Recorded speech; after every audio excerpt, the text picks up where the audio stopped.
सुप्रभात बच्चों, आशा है आप लोग स्वस्थ होंगे और खुश होंगे। हिंदी के ऑनलाइन कक्षा में एक बार फिर से आपका बहुत स्वागत है। आज हम लोग पाठ 12 सुखी आदमी की कमीज़ का भाग 2, जिसमें हम लोग पाठ वाचन करेंगे। चलिए बच्चों, पाठ वाचन की ओर चलते हैं। ये हमारा पाठ है जिसका नाम है सुखी आदमी की कमीज़। यहाँ पर ग्रीन बॉक्स में आप लोग देख रहे होंगे कुछ शब्द दिए गए हैं। इन सभी शब्दों को आपको सस्वर उच्चारण करना है और इसे रफ कॉपी में आपको लिखना भी है।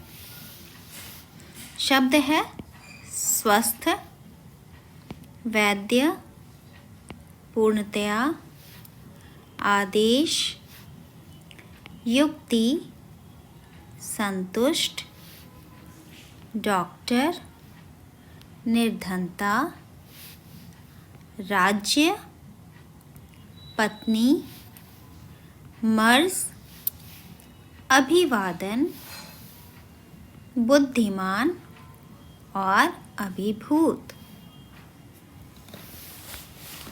तो बच्चों, इन सभी शब्दों को आपको ध्यान से पढ़ना है और उसको अपनी रफ कॉपी में लिखना भी है। चलिए पाठ की ओर चलते हैं।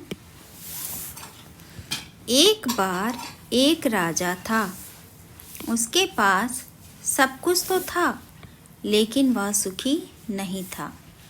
वह समझ नहीं पाता था कि कैसे खुश रहा जाए। उसे यह लगने लगा कि वह बीमार है, जबकि वह बिल्कुल स्वस्थ दिखता था। तो बच्चों, यहाँ पे मैंने स्वस्थ को रेखांकित किया है। जितने भी शब्द मैं रेखांकित कर रही हूँ, उन सभी शब्दों को आप अपनी कोर्स कॉपी में 3-3 बार उच्चारण करते हुए लिखेंगे। आगे बढ़ते हैं। राजा के आदेश पर राज्य के एक से एक अच्छे वैद्यों को बुलाया गया, लेकिन कोई भी उसका इलाज नहीं कर पाया। अंत में एक बुद्धिमान वैद्य ने राजा के मर्ज को समझ लिया। उसे एक युक्ति सूझी। उसने कहा, इस पैराग्राफ में, इस गद्यांश में बच्चों, वैद्यों शब्द को रेखांकित कर लीजिए। बुद्धिमान, मर्ज और युक्ति, इन सभी शब्दों को रेखांकित कर लेना है और इसे अपने कोर्स कॉपी में 3-3 बार लिखना है। आगे बढ़ते हैं। उसने कहा, यदि महाराज एक रात्रि के लिए किसी सुखी व्यक्ति की कमीज पहनकर सोएं, तो उनकी बीमारी दूर हो सकती है। यह बात किसने कही बच्चों? बुद्धिमान वैद्य ने। सैनिकों ने राज्य भर में किसी सुखी आदमी को खोजने और उसकी कमीज लाने का आदेश दिया गया। जितने भी सैनिक थे, उन सभी सैनिकों को यह काम दिया गया कि आप सभी जाइए और किसी सुखी व्यक्ति को ढूंढकर लाइए। ठीक है। पूरे राज्य में खोजने पर भी कोई खुश व्यक्ति खोजा नहीं जा सका। किसी को अपनी निर्धनता का दुख था, कोई धनवान और धन की लालसा पाले हुए था।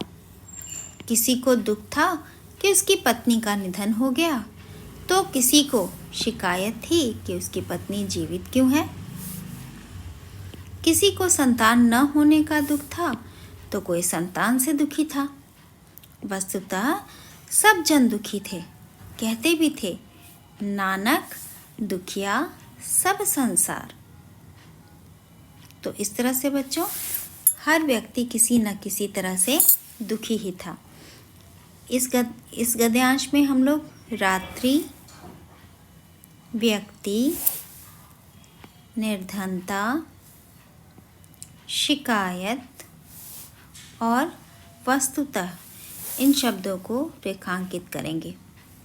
आगे बढ़ते हैं बच्चों।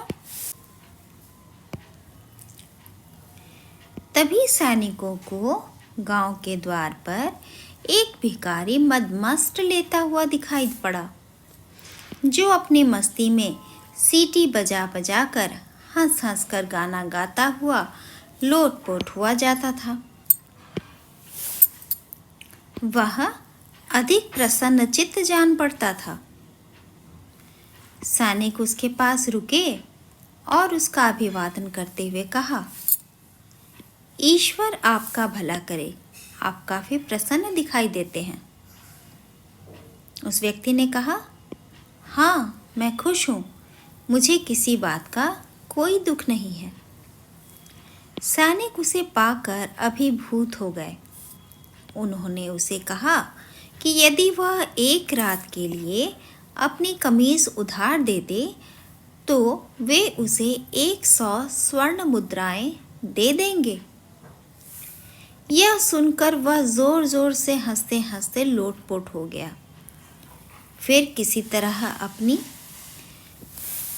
तो बच्चों, आपने देखा गांव के द्वार पर एक भिखारी जो है वो आराम से लेटा हुआ था, अपने आप में ही मगन था, सीटियाँ बजा रहा था और गाना गाकर हंस हंस कर लोटपोट हुआ जा रहा था।